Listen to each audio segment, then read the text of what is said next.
Ladies and gentlemen, it is a distinct honor and a pleasure for me and also the Institute for Cultural Diplomacy to have the chance to welcome here today His Excellency, Minister Laurent Kavakure. Distinguished guests, Your Excellencies, we have many prominent members in the audience, some of our young leaders, some of the members of the African diaspora, and also friends of the Institute for Cultural Diplomacy. Welcome to you all. Thank you very much for having come for a very important occasion. Not only is today important, because we have the chance to have the Minister of Foreign Affairs of Burundi here. Secondly, the theme of today's lecture is very, very important to the ICD. Many of you may be familiar with the past of cultural diplomacy, which was very much concerned with presenting a positive image of a country, persuasion, propaganda, so to speak. The issue we're going to be dealing with today is one I consider of vital importance for the future of cultural diplomacy, in particular, reconciliation. In the sense, what does one do when there are two groups that maybe don't want to work together, two groups that are in conflict? Is there something also there that culture and cultural diplomacy can do to assist, to educate, enhance, and sustain with the ultimate goal of bringing understanding and trust? So in that sense, it's really a special honor to have someone of such high caliber as the Minister of Foreign Affairs, Minister Kavakure, here with us to discuss this vital issue of reconciliation. This is very important. Also, as many of you know, the ICD has also a special initiative on human rights, where we are also working in particular with the issue of genocide and how one can also try to find a fast-track solution ultimately to actually allow what was decided in 1951 with the Genocide Convention to actually be implemented. So for many reasons, today's topic is very, very important to the Institute for our human rights programs and, in my opinion, really for the future of cultural diplomacy. What I'd like to do now is say a few words of introduction about our partner based here in Berlin, His Excellency Ambassador Bakanamwo Anatole. I'm really grateful the last year, but even beyond that, I'd say the last 2 or 3 years to have a chance to partner with the embassy, in particular since 2011 with Ambassador Anatole. It's really thanks to his hard work and also his staff that we were able to organize this today in partnership with the Embassy of Burundi. I thank you very much for giving us this opportunity also to host your minister while he's here. And I thank you also for the great partnership we've been able to develop over the last years. Just a few words about Ambassador Bakanamwo Anatole. He is currently the ambassador of Burundi to Germany, Austria, and the Vatican, however based here in Berlin. He's had this position until 2011, and before that he was a long-time diplomat for the Foreign Affairs Ministry of Burundi, having served in Brussels as well as other locations around the world. So I'd like to ask you to please come and say a few words of introduction about your minister in French. The lecture, as you know, will be in French as well, and we have, for those who don't speak French, an English text. So if you don't have one, feel free to signal my colleagues. We can give you a copy of the lecture also in English. But first of all, ladies and gentlemen, if you could please join me in giving a very, very sincere welcome to His Excellency, Ambassador Bakanamwo Anatole. Thank you. Excellence, Monsieur le Ministre de la Coopération Internationale, Laurent Kavakure, Monsieur le Directeur de l'Institut pour la Culture et la Diplomatie, Monsieur Marc Donfried, Excellence, Madame Ambassadeur du Rwanda à la République d'Allemagne, Mesdames et Messieurs, chers amis du Burundi, bon après-midi.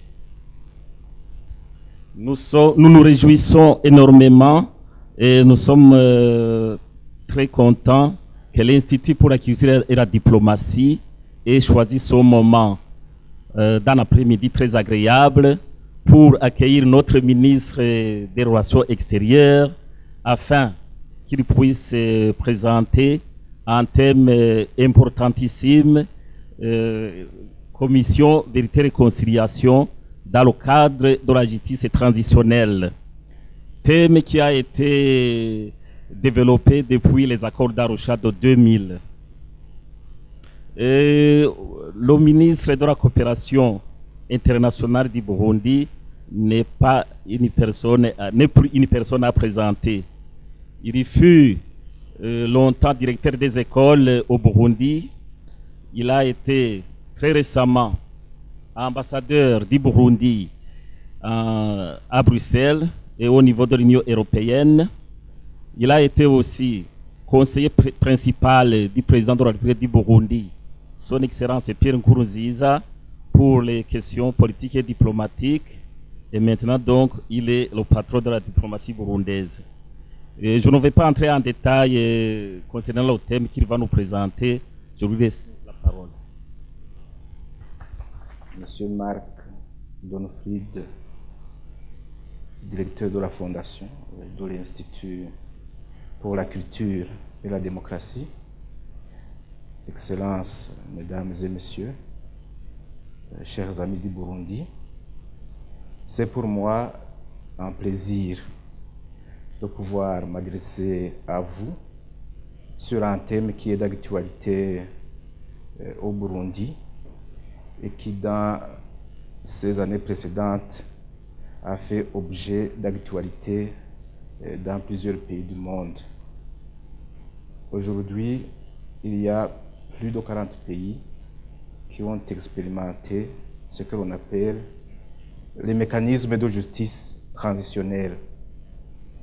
Ma communication s'intitule « Quelle commission vérité et réconciliation pour le Burundi ?»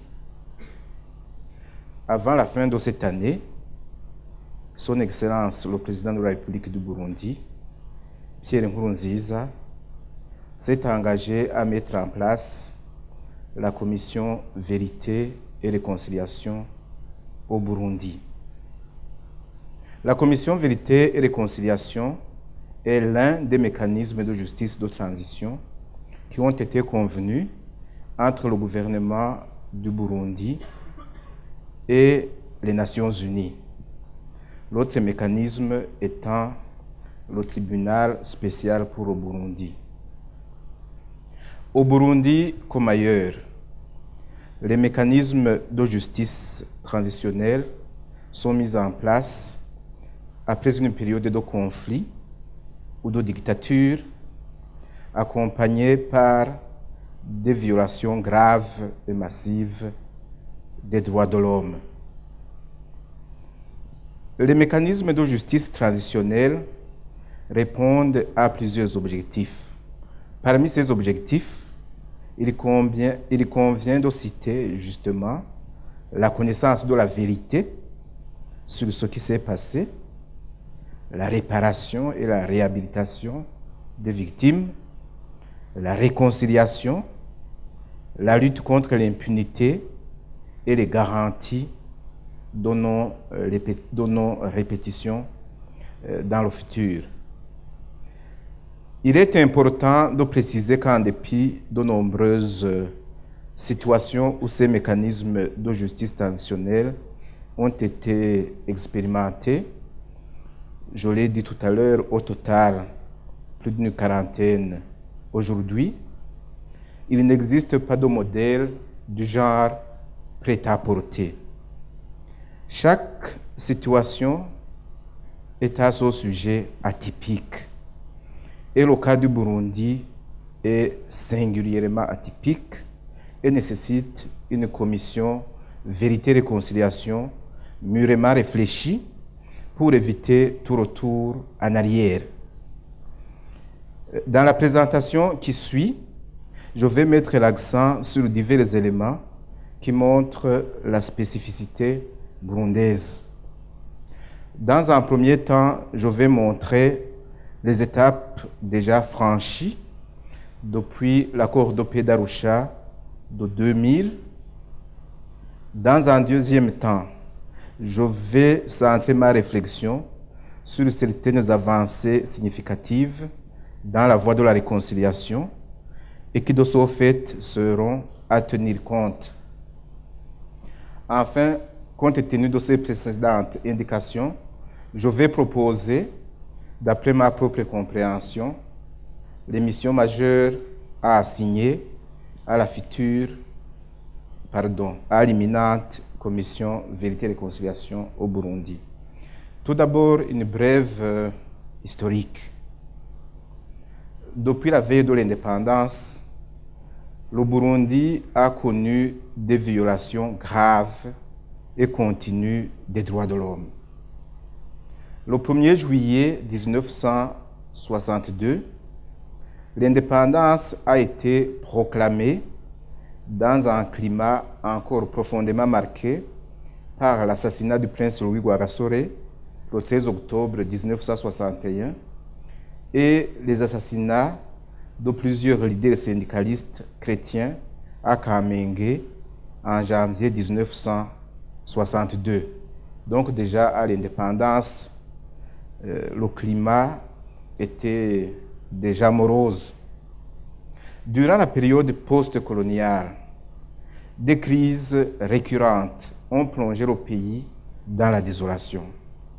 Les années 1965, 1969, 1971, 1972-73, 1988, 1991 et de 1993 à 2008 ont été particulièrement sombres. Les auteurs des violations des droits de l'homme sont restés impunis. La vérité a été occultée et les victimes vivent toujours des frustrations. Pour aborder ce passé sombre, il s'est avéré indispensable de proposer la mise en place de mécanismes de justice transitionnelle. Dans ce processus, il est important de mentionner les étapes suivantes. L'accord de paix d'Arusha du 28 août 2000. Cet accord a été conclu pour mettre fin à la longue guerre civile déclenchée au lendemain du coup d'État perpétré le 21 octobre 1993 contre les institutions démocratiquement élues. Cet accord préconise la mise en place d'un triple mécanisme, à savoir la mise en place d'une commission d'enquête judiciaire internationale, l'établissement d'un tribunal pénal international, la création d'une commission nationale pour la vérité et la réconciliation. Ça, c'est la première étape que je voulais mentionner. La deuxième étape est constituée par ce que nous appelons la mission Kalomo. Dans les négociations entre le gouvernement et les Nations Unies qui ont suivi pour la mise en place de l'accord d'Arusha, il a été décidé l'envoi d'une mission d'évaluation au Burundi qui était présidée par M. Kalomo, qui était sous-secrétaire général aux affaires politiques des Nations Unies à l'époque. En juin 2005, si vous suivez la chronologie, c'est 5 ans après la signature d'Arusha, l'option a été de mettre en place un double mécanisme composé d'un mécanisme non judiciaire sous forme d'une commission vérité et réconciliation et d'un mécanisme judiciaire sous forme de tribunal spécial pour le Burundi. Une troisième étape a été constituée par ce que nous appelons au Burundi le comité de pilotage tripartite. En mars 2007, un autre pas a été franchi dans les négociations entre le Burundi et les Nations Unies. Un consensus s'est dégagé sur la nécessité d'organiser préalablement des consultations nationales et d'en confier la conception et la mise en œuvre à un comité de pilotage tripartite composé par des représentants du gouvernement, de la société civile et des Nations Unies. Ces consultations ont été organisées de juillet à décembre 2009 au Burundi et à la mi-mars 2010 pour les Burundais vivant en Afrique de l'Est et en Europe. Au total, environ 4800 Burundais ont servi d'échantillon pour répondre au questionnaire. Le rapport a été remis au président de la République le 8 décembre 2010. Le comité technique chargé de la préparation de la mise en place des mécanismes de justice transitionnelle au Burundi. C'est pour moi la quatrième étape.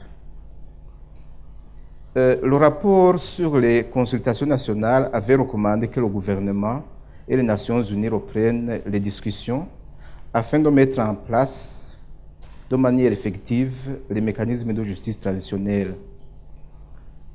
Les deux délégations, ici j'en faisais partie, nous nous sommes rencontrés en mai 2011 à Genève. Les échanges ont porté sur l'agenda, à commencer par la sévère.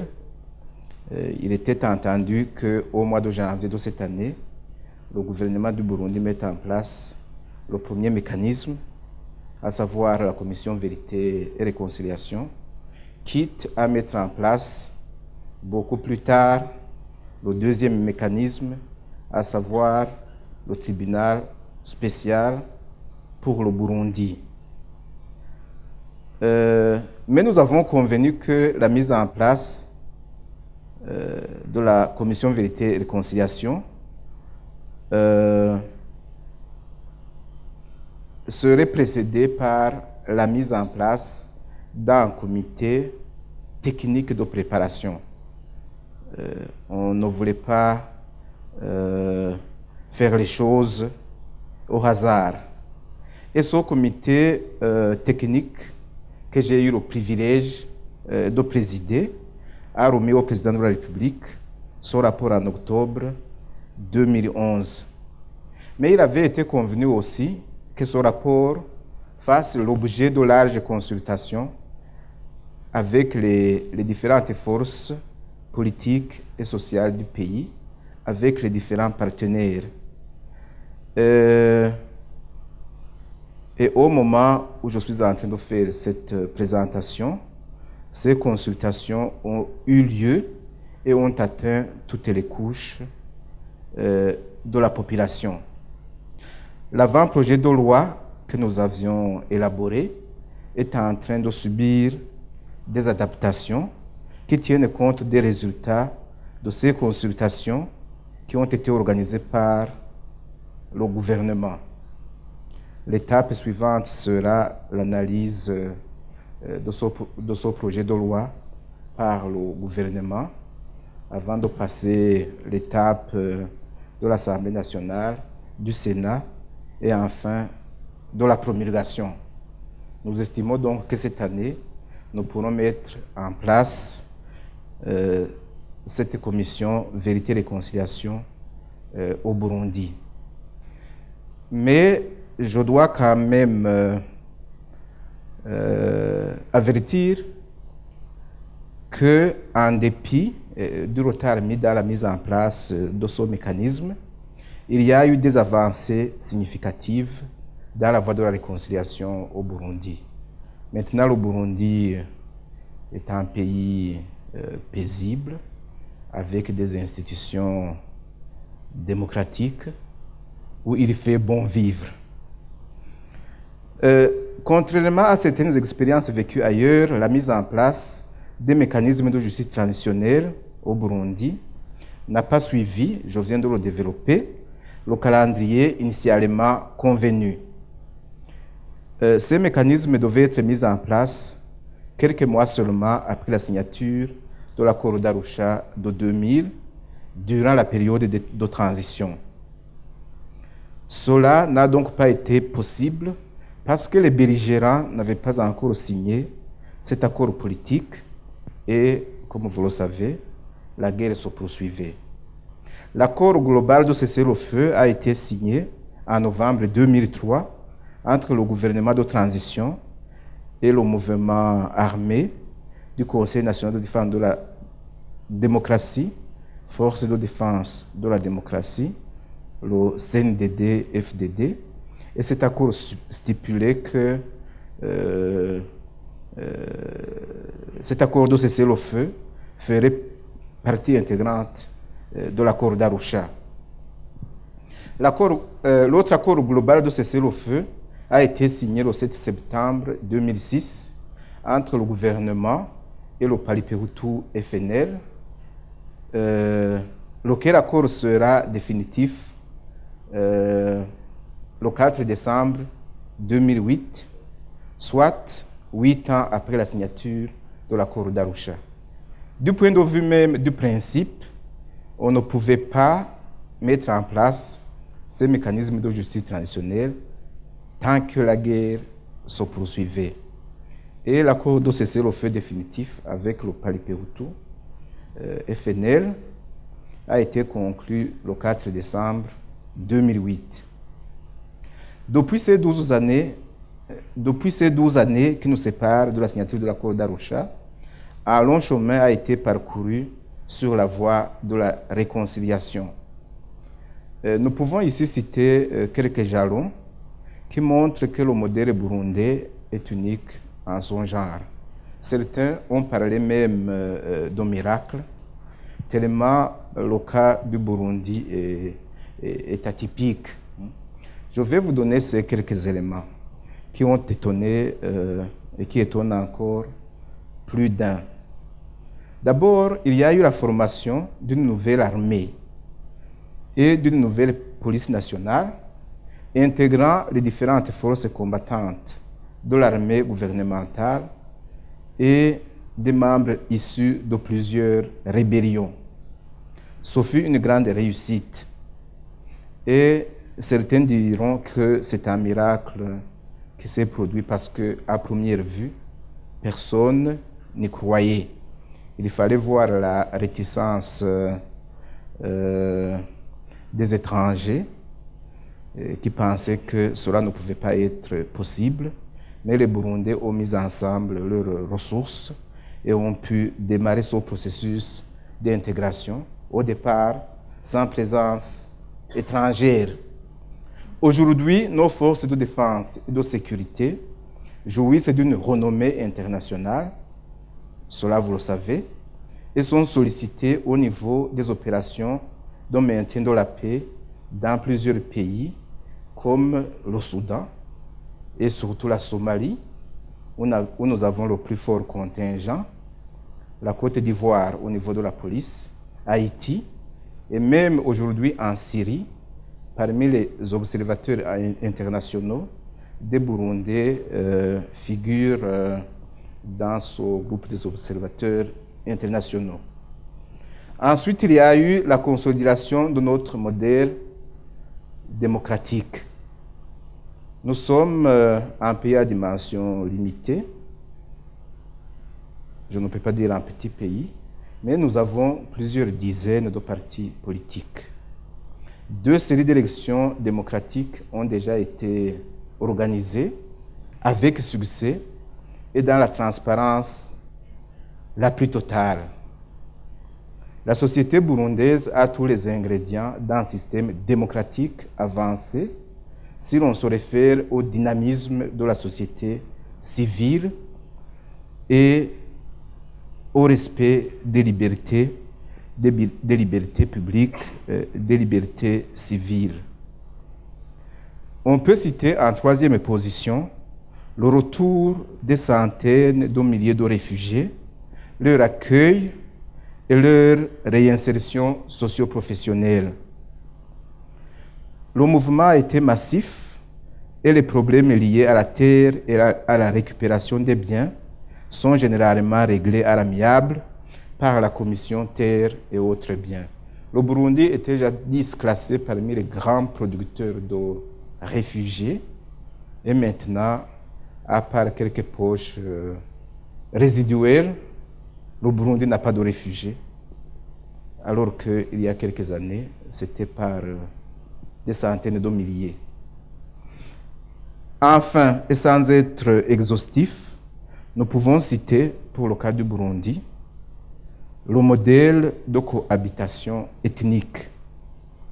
Dans un monde qui connaît souvent des déchirements à caractère ethnique, nous réussissons à créer une harmonie entre les différentes composantes ethniques de notre société. La question a été abordée sans tabou et le phénomène d'exclusion est en phase de complète éradication. La société burundaise, dans toutes ses composantes, s'attelle le mieux qu'elle peut au développement du pays. Et enfin, la question centrale, quelle est la commission vérité et réconciliation pour le Burundi? Le comité technique chargé de la préparation de la mise en place de la commission vérité et réconciliation, que j'avais l'honneur de présider, comme je vous l'ai dit, a élaboré un avant-projet de loi comportant 11 chapitres assez classiques: définition, établissement, mandat, composition, organisation et fonctionnement, ressources, procédures, gestion des archives, mécanismes de suivi, rapport final, disposition finale, c'est classique. Mais cet avant-projet de loi, qui a été rendu public et fait objet de larges consultations, va certainement subir des adaptations pour tenir compte des préoccupations, des réactions et des inquiétudes que les différents partenaires ont exprimées. Cependant, au niveau du comité technique, nous avons donné plusieurs indications qui continuent de servir de base pour le travail qui est en train de se faire. D'abord, au niveau de la nature de la commission. La commission, cela a été dit, n'aura pas de pouvoir judiciaire. Elle sera une institution indépendante de tout pouvoir et neutre dans son fonctionnement. C'est classique, elle aura un mandat de 2 ans, pouvant être prorogé pour une période de 6 mois. Nous avons une préoccupation au Burundi, parce que les prochaines élections, c'est en 2010, et il ne faudrait pas que ces deux processus se chevauchent. C'est pourquoi nous devons organiser correctement les choses. Vous le savez, au Burundi, comme ailleurs, la période des élections est une période de vives émotions. Il ne faudrait pas que ces émotions liées aux élections et à la vérité et à la réconciliation puissent se chevaucher. Dans l'accomplissement de son mandat, la Commission sera guidée par le souci d'établissement de la vérité, de la réconciliation nationale et du rétablissement de la dignité des victimes dans le respect des normes internationales contre l'impunité. Il va sans dire, nous sommes rendus suffisamment attentifs à cet aspect que les crimes internationaux, comme les crimes contre l'humanité, les crimes de guerre, les crimes contre le droit international. Maintenant, on ajoute les crimes de violence sexuelle et les crimes d'utilisation des enfants soldats dans les conflits. Ces crimes sont, sur le plan international, inamnistiables et nous sommes attentifs aussi à cet aspect. Maintenant, les missions. Nous avons inventorié une série de trois missions principales. Enquêter et établir la vérité sur les violations graves des droits de l'homme, du droit international humanitaire, commises durant la période allant de la date de l'indépendance, le 1er juillet 1962, au 4 décembre 2008, date de la fin de la belligérance. C'est vraiment une longue période, comptez les années. C'est un travail titanesque qui devra être réalisé. Deuxième mission, qualifier toutes les violations indiquées précédemment à l'article précédent, mais tout en précisant que la qualification établie par la Commission Vérité et Réconciliation sera indicative et ne pourra lier les instances judiciaires. On pourra même être plus précis et dire que la Commission Vérité et Réconciliation n'aura pas la compétence de qualifier les crimes internationaux. Troisième mission publiée, cela va de soi, publier la liste des personnes disparues, assassinées, et celle des victimes et des témoins qui l'acceptent, selon les cas et en respectant le principe de la présomption d'innocence, publier les noms des présumés auteurs, la liste des personnes, autant burundaises qu'étrangères, qui sont distinguées dans la protection des vies humaines pendant les différentes crises. Il va sans dire que ces exemples, partout, on les relève et on procède à des décorations.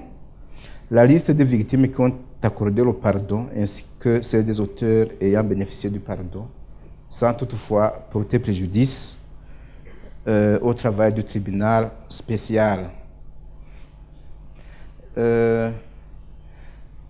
Et enfin, il y aura des recommandations. Elle va recommander des poursuites pénales. Elle va recommander un programme de réparation comportant à la fois des mesures individuelles et collectives, tant matérielles que morales et symboliques. Cela va de soi. La reconnaissance des victimes, la reconnaissance du statut de victime, avec des gestes symboliques. La mise en place d'un programme d'action visant à promouvoir le pardon et la réconciliation. C'est la question qui m'était posée tout à l'heure. Ici, on va exploiter les canaux culturels, l'érection sur des sites identifiés de monuments de la réconciliation et de la mémoire au niveau national, provincial et local, et recommander aussi les réformes des institutions pour garantir la non-répétition des événements du passé, afin de bâtir une société burundaise juste et démocratique.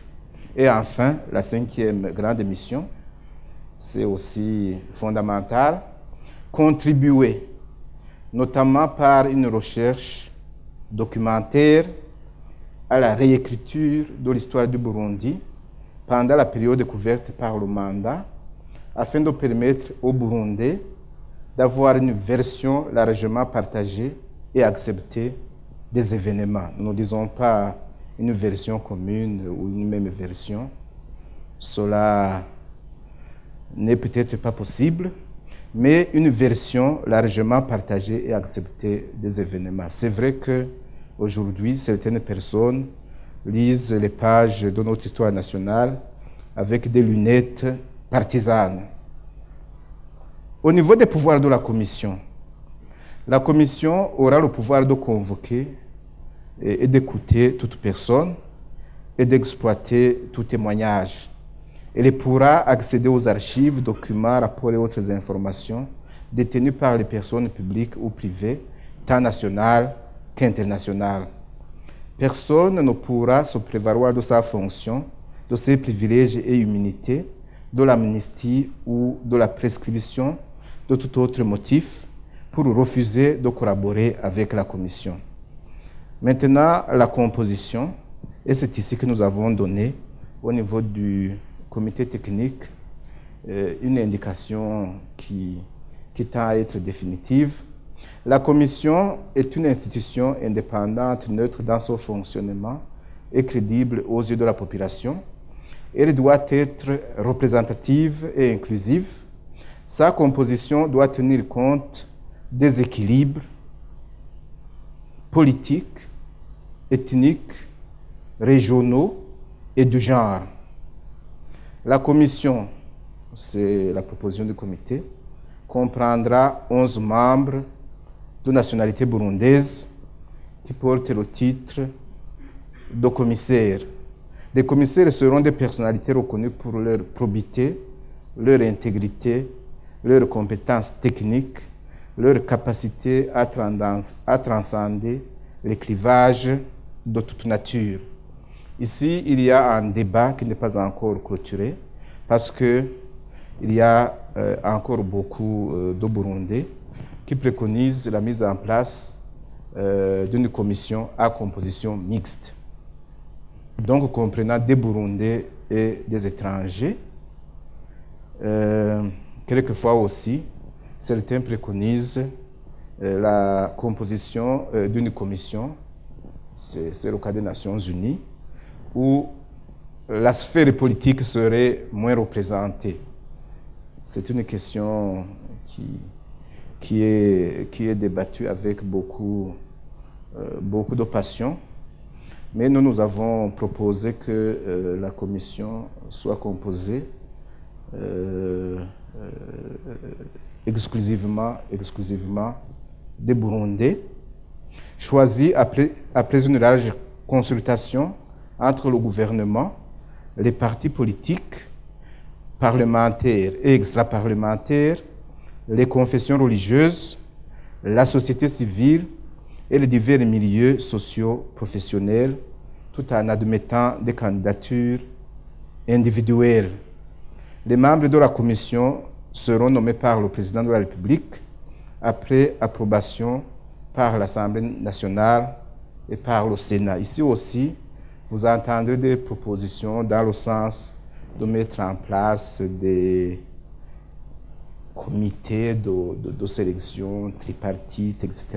Mais ici, je pense que ce sont ces institutions nationales démocratiquement mises en place qui seront concernées par ce travail-là. Nous avons proposé la création d'un conseil consultatif international, comme cela a été le cas en Colombie. Et je vais vous dire que nous avons pratiquement étudié toutes les expériences qui ont été réalisées dans le monde, avec un long séjour en Afrique du Sud, avec un séjour au Rwanda, avec un séjour au Togo, où il y avait une commission nationale vérité et réconciliation en cours de travail. Et nous avons proposé qu'il y ait un conseil consultatif international plutôt qu'une commission vérité et réconciliation mixte composée de Burundais et d'étrangers. La commission sera assistée d'un conseil consultatif international composé de hautes personnalités qui jouissent d'une grande autorité morale. Le conseil apportera un soutien éthique ainsi que des conseils et recommandations qui vont renforcer la commission dans l'accomplissement de ses missions. Il va appuyer la commission dans le développement des réseaux de relations. Il agira en facilitateur, etc. Et les modalités de mise en place de ce conseil seront convenues entre le gouvernement et ses partenaires internationaux. Dans ce genre de commission, on met un accent particulier sur la protection des victimes et des témoins. La commission devra établir et mettre en œuvre un programme de protection des victimes et des témoins, ainsi que les membres de leur famille dont la sécurité peut être mise en danger en raison de leur participation à ce processus. Les victimes et les témoins doivent notamment avoir accès à des conseils et à un soutien psychologique et juridique tout au long de ce processus. Je tire vers la fin. Nous avons aussi fait des recommandations sur la gestion des archives qui constituent un patrimoine de l'État et qui seront vitales pour la nation. Et durant son mandat, les documents de la commission seront gérés de manière professionnelle, sécurisés dans un service d'archives selon les standards professionnels en la matière. Nous avons prévu un mécanisme de suivi, c'est très important pour que les recommandations soient mises en place, et recommander aussi que le rapport final soit largement diffusé, qu'il y ait une version simplifiée, pédagogique, à même d'être consultée par le grand public, et d'être enseignée et d'être diffusée, dans nos écoles. Nous avons recommandé, et cela est une stratégie internationalement reconnue, la stratégie de communication, de manière à rendre le processus participatif avant, pendant et après. La sensibilisation devra se faire à travers les médias et hors médias afin de renforcer l'impact visuel du processus. Et c'est aussi très important, j'allais dire à la mode, ça ne serait pas tout à fait correct, que la commission Vérité et Réconciliation devra accorder une attention particulière à la dimension genre à travers chaque étape du processus. Cela a été expérimenté. Les femmes doivent jouer un grand rôle dans ce processus et de par la maternité, il semblerait que les femmes ont une relation beaucoup plus axée sur l'avenir que les hommes et devront donc être sollicités pour jouer un rôle essentiel dans ce processus, n'est-ce pas, mesdames? En guise de conclusion, le Burundi constitue un cas unique en ce genre et les mécanismes de justice traditionnelle à mettre en place devront tenir compte de ces nombreuses spécificités pour réconcilier définitivement le peuple burundais avec lui-même et avec son histoire. Je vous remercie.